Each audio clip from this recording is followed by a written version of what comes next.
In little over a year, Battlefield Fight League has produced some of the best fights in British Columbia and established itself as one of the premier mixed martial arts organizations in Canada. Starting with 6 sold-out events in the amateur fight circuit, Battlefield made its debut on the highly anticipated professional circuit in Nanaimo, BC with BFL 7 Invasion. Headlining the card was one of the most prominent matchups in Canadian history, a marquee main event featuring Team Quest standout Jesse JT Money Taylor and internationally ranked star Dennis Kang. However, this battle failed to materialize when Kang had to pull out just weeks before the fight due to injury. My first week of training camps, I injured my bicep and I had surgery to repair it, and I really thought that I would be okay to come back and fight for it, but as time wore on, I really realized that, hey, I wouldn't be able to come in 100% for this fight, so I thought that I had to make a very hard decision. Unfortunately, I had to cancel the fight. We've heard that May 28th, the next event here in Nanaimo, is a possible return date for you. Is that accurate?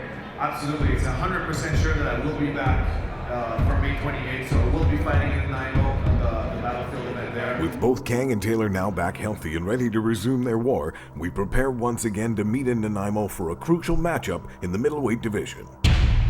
Battlefield Fight League brings an explosive matchup with Dennis Kang against Jesse Taylor. Ground specialists go head-to-head as Graham Spencer takes on Bruno Capdeville, plus 5 other premier matchups. This is Inside BFL 8 Island Beatdown.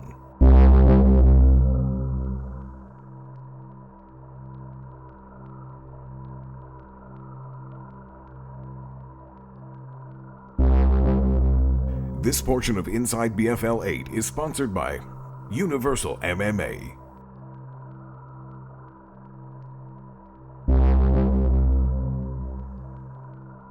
I mean, we're talking about 2 guys undefeated at 185 pounds. You got Jericho, or the Jerk as he's dubbed, real bristly guy. He's got 2 big finishes in Battlefield right now. Both of them second round finishes. But then you got Micah Brakefield, who's a huge standout wrestler. This guy could stop the fight from going to the ground if he wishes to. And with that ability right there, it might negate some of, what a Jer's game plan is. The bottom line, this fight, huge implications in Battlefield's amateur middleweight division. 185 pounder at the top of the ranks right now is a guy by the name of Justin Lansing. Well, these guys get the unfortunate gift of a shot at Mr. Lansing with a win, on May 28th. He's basically right now in my way, and I'm focused on that and bigger things on that. I'm excited to get the shot to take the belt. I'm loving the idea of fighting Lansing, and when it comes to the belt after that, I can't wait to get into the mix with the 185 with the pros too. Micah likes to come in and close the different distance fast, so when he does that, I'll make sure that there's something ready for him every time. Yeah, I'm sure he thinks he's going to stuff my takedowns, but there's nothing he's going to do. As soon as I get him up against the cage, we're going to go down to the mat. I'm going to end up on top.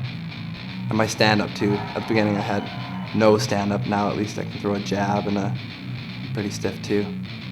If he does bring his wrestling game to me and does get me on the ground, I have no problem, being on my back, weathering a storm, working on him, and if he does get me down, he's going to have to work to keep me down, that's no question. He's not going to be able to take me down, stop my takedowns. I really don't think he brings anything to the table I can't handle.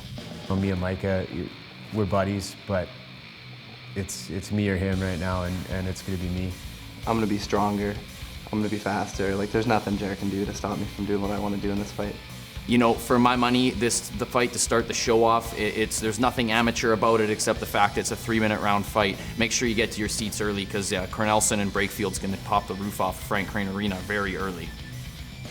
When we return, we'll look inside a matchup that has a former amateur champion making his professional debut against a prominent wrestler as Inside BFL 8 Island Beatdown continues. This portion of Inside BFL 8 is sponsored by Spartan Fighter Wear.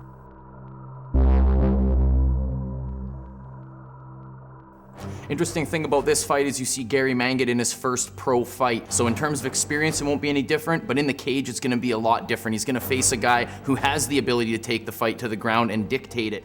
My wrestling is just a lot better than his, right? I've been wrestling for maybe 10, 11 years now. I've competed nationally and provincially, represented Team BC a few times. Got to train with some of the best wrestlers here in Vancouver. So it's nothing that I've never seen before. His skills are average for a pro fighter, where for me, I'm trying to make a statement with this fight. He'll be a good fight for me. I know he's a good wrestler, so give him that, but my skill set has definitely gone up. Like as soon as I heard I was gonna fight him, I started like doing some research on him. Like he loves his head kicks, right? So he throws it, block it, and just come right down the pipe.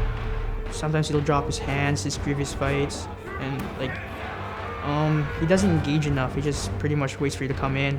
If he showboats, that's his style, right? I'm in there to fight. I'm not there to oh look at me, I'm fancy or anything. I just want to get there and like give a good fight. No, Mark's never fought at 135 before. He's always fought at 145, and he's, you know, he walks around at like 135. You know, Gary's gonna have to make the cut, so then he's gonna lose a little bit of energy.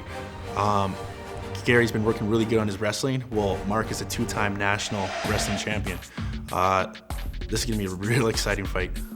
Here we got elbows, we got hammer fists, we got punches to the face, plus he has to control my body weight. There's gonna be a lot of things that he may be winning these jiu-jitsu competitions with, but that he can't use in an MMA fight. It's a lot different of a game when you got hammer fists coming your face. So I'm not gonna be giving any more respect to the guys that like to do jiu-jitsu or wrestling, because I've been giving a lot more respect to these guys from Kamloops, Kelowna, and stuff like that about their game on the ground.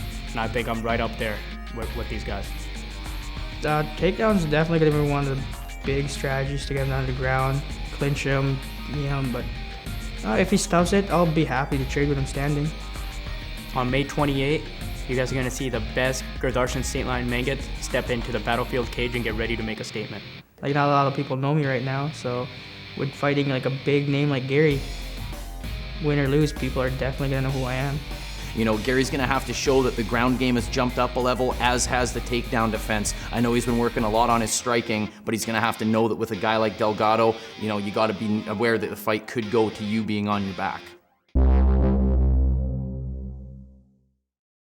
You got Ryan Chappie facing Bill Frazer as well on this card. Ryan Chappie, former King of the Cage champion. He actually never lost the belt. He vacated it to come over and join us here at Battlefield Fight League.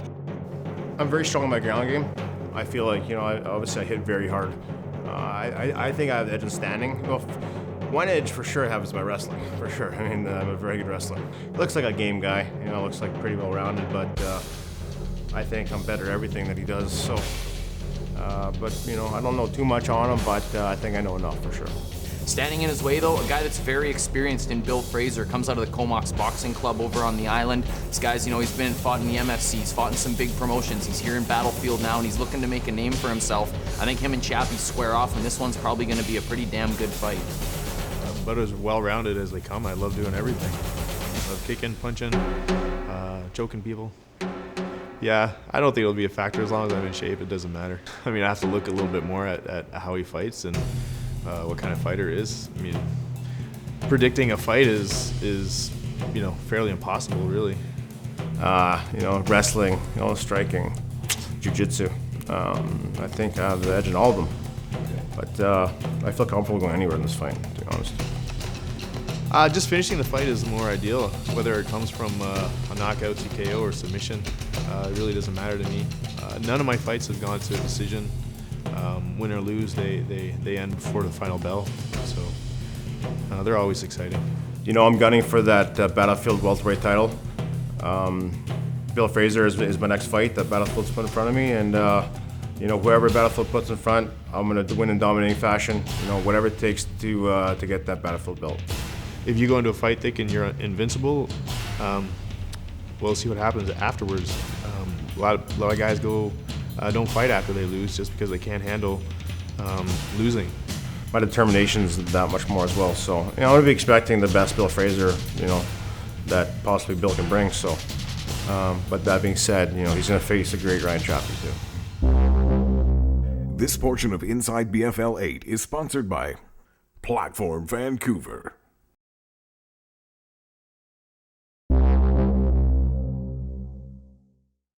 We see a change between a lot of fighters when they change from amateur to professional rules, and I think you're gonna see just that out of Jason Brooks. This is a guy whose natural Thai boxing style just begs to have knees and elbows allowed, and now that they are legal, I don't think you'll see a completely different game plan, but you're gonna see 100% Jason Brooks. You're gonna see, that instinctive, driving forward, attacking style. When you talk about Levi Alfred's 7-2 record, yeah, well, you look a little deeper, all 7 wins by submission. This is a guy who's very at home off of his back, and this thing could just wind up being one of the more exciting ground fights we see all night if, some of the stand-up gets neutralized and these guys actually play some chess on the ground.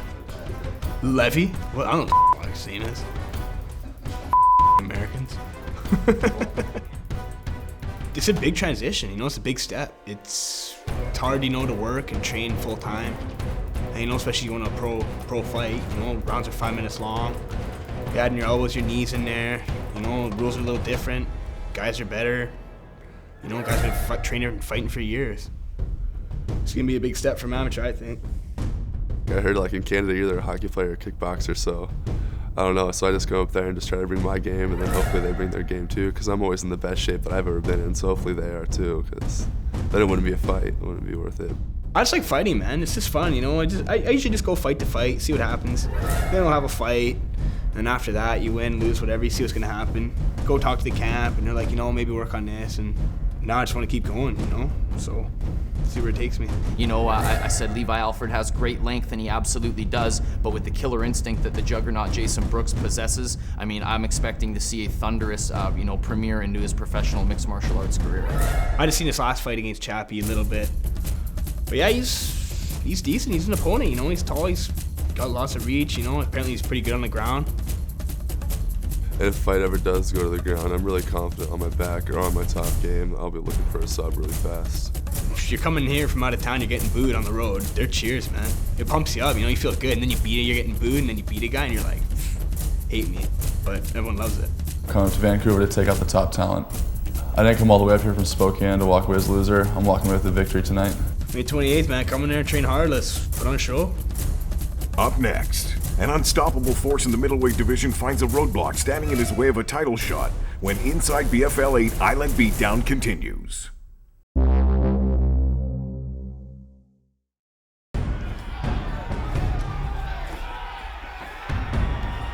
Guy's a monster, right? And what happens with Baker is when he steps in that ring, man, he turns into a different person, right? Matt, you're just like, I don't know, he just really wants to kill you kind of style, right? Well, I would imagine definitely he's the favorite. He's got the better record. He's fought better caliber of guys, but I've been the underdog a few times in a few fights, and I'd rather be the underdog. I was 17 last time I faced him, and I was in the crowd drinking a Mickey when I was a fill-in. So this time, I've had a wicked training camp, and my team's too strong. My coaches are too experienced, and I'm going to prove it. Absolutely going to surprise him. I would imagine he's underestimated me. I would imagine that he's looking at it as he's the favorite opponent and I'm the underdog. But every dog has his day, and May 28th will be mine. He's obviously been working on his jiu-jitsu. He won his last fight, I think it was by an anaconda choke. Not going to catch me on the ground. Styles make fights, and if I can implement my style, that my reach should come into factor. I'd like to keep him at the end of my punch, at the end of my kicks. Having him on the inside, I would believe, is fighting his game, and the more time I spend fighting his game, the worse off for me. He's not going to be able to keep up my pace. I'm going to close the distance too fast. That reach isn't going to matter, at all when I'm in his face and I'm down the tunnel. I'm just way too aggressive, and my stand-up is my strong point. No, I watched Matt Baker's last fight, and that's why I wanted this fight. I feel that walking away from the event, he was the most, not only the most dominant and explosive middleweight on the card, I feel that he was the most dominant fighter of the night.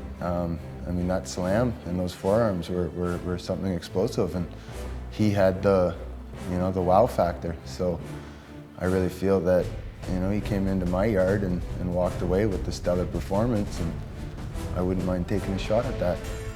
He's a pretty good boxer, but I'm way too aggressive and I'm way too fast. I just overwhelm people. I spar lots with guys with, bigger reach than Ryan, and as I remember, he's still southpaw. I got some tricks.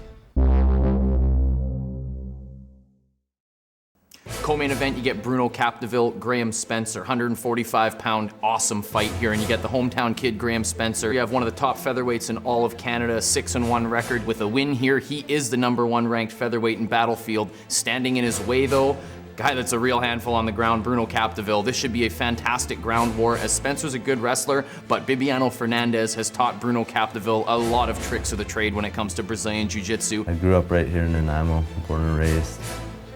I'll die here too.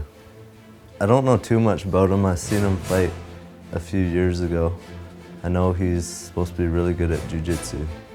Graham's a different kind of animal. His cardio is untouchable, and his pace is top notch. I mean, when you roll with him, he's a step ahead of you every time, and he tests you. I mean, if Graham goes to the fight and follows the same game plan, he's going to try to take me down. I mean, I'm just going to use my jiu-jitsu, tap him out. That's my game, right? So I'm comfortable on the ground. If I can, I'm just going to out-wrestle him too, right? I've been training with the best wrestlers in town, so let's do it. Graham is known in our camp to be almost close to unsubmittable. His defense is top notch, and not only is it hard to submit him, it's hard to get him into a position where he's even being set up for a submission. So, I mean, if he thinks he's going to come out and just put Graham in a position and tap him out, that's not going to happen.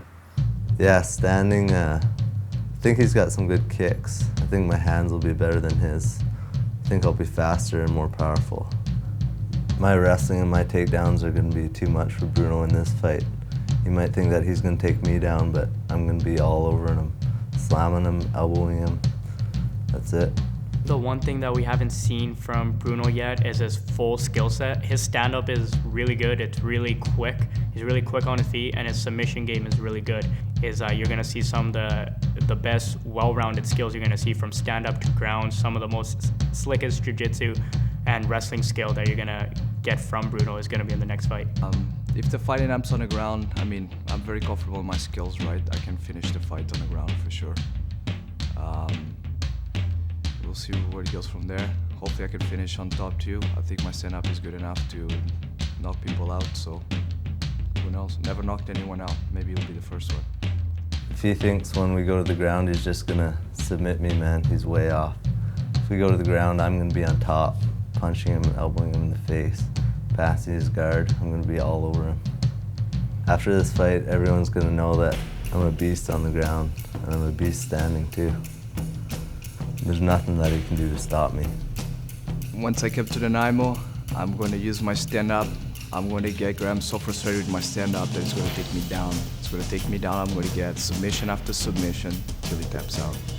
Up next, two of the world's top-ranked fighters go head-to-head in what could be the biggest fight in Canadian history when Inside BFL 8 Island Beatdown returns. This portion of Inside BFL 8 is sponsored by Blackwater.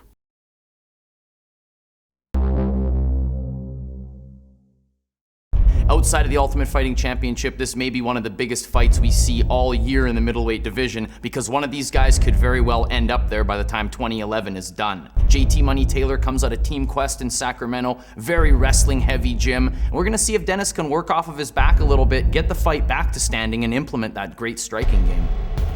Well, I mean, everybody knows Jesse Taylor is primarily a wrestler, okay? It's not really that he's a wrestler, it's that he uses his wrestling really well. You know, there's a lot of fighters that are wrestlers, you know, that aren't successful, but Taylor really tries to smother his opponent, you know. He tries to come out and really be sticky with him and really make it like a clinchy, grappling heavy fight, you know. So, I mean, I'm sure that's what he'll try to do. You never know, he could try and surprise me, but whatever he tries to do, I'll be ready anyways. Wrestling-wise, I know Dennis Kang's been working, it looks really good, but I feel pretty dominant in all areas, and that's my more dominant area. And people always will, you know, talk, say, hey, you know, this guy's gonna come in and take me down, but hey, try to stop it. So that's kind of where I stand, you know. I love martial arts, but I always gotta represent my American wrestling. Yeah, if he tries to stand up with me, I mean, I think it'll be a mistake, you know. I hope that he tries to stand up with me, but I don't think that he will. I really don't think that he'll ever get away from his wrestling roots, you know. So if he tries to stand up with me, then well, it'll be a lot more. It'll make my job a lot easier, you know, get knocked out. Having said that, it really comes down to who can execute the better game plan that night. He has definitely good stand-up, but I think if you could ask people who train with me on a daily basis, I think my stand-up is just as good, if not better. And of course, my strong suit wrestling. So it's pretty much the same thing he said. I just feel I'm better. I can't give that to him. I've faced better fighter than he has, and I've got a lot more fights than he does. So, I think I'll have the experience advantage right there. I'm sure it doesn't matter, put on a dominating performance, but I want to finish a Kang and make a statement that I'm the real deal, And every fight like this, I'm really eager because I can switch it up. And, people haven't really seen my stand-up, so I think it's going to be very exciting. Bear in mind, there's always room for a surprise. Everybody always tries to evolve and try to get better. Why would he be any different? So I will be ready for that, and I am keeping it in mind. It's another one of my game plans is just to break him right away. If it goes past the first round, I want to finish it, of course, as fast as possible. But I want to keep the pressure on him nonstop. Jesse Taylor. This is going to be a whole different test for JT Money Taylor, and it's one he's going to have to pass if he has dreams on making it back to the top ranks. If it doesn't get finished earlier, it's going to be who really wants to go for it. It's going to hit a certain point where it's going to be who has the blood and guts to really stick it out and wants to suffer in order to get the win. I'm treating him as the #1 fighter in the world, definitely top 10 or top 20. I'm looking to break through. Battlefield Fight League presents BFL 8 Island Beatdown. Saturday, May 28th at the Frank Crane Arena in Nanaimo, BC.